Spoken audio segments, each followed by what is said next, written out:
এই কৌশলটি আয়ত্ত করে নিন বা শিখে নিন, তাহলে আপনার জন্য ড্রয়িংটি সহজ হবে। এই ভাঁজে 2টা দাগ আঁকলাম। এবার নিচের দিকে একটা দাগ ঠিক ত্রিভুজের মতো, এই পাশেও ত্রিভুজের মতো। এবার আমরা এটা ডাবল করব, মিলে দিব, ডাবল করব, মিলে দিব।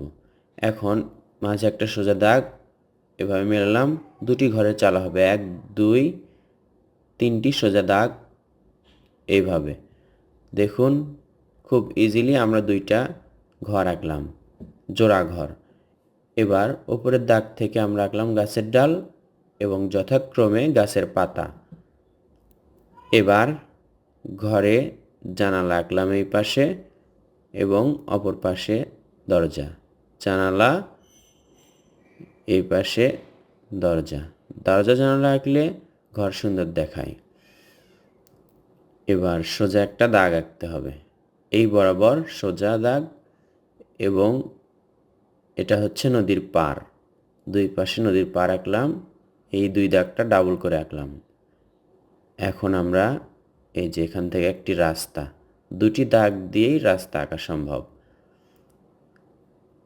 এই যে দাগ দেখা যাচ্ছে, দাগের ওপর দিয়ে আমরা দূরের গাছপালা আঁকবো। তাহলে বৃত্তের মাঝে আঁকা হলো সুন্দর সহজ একটি দৃশ্য।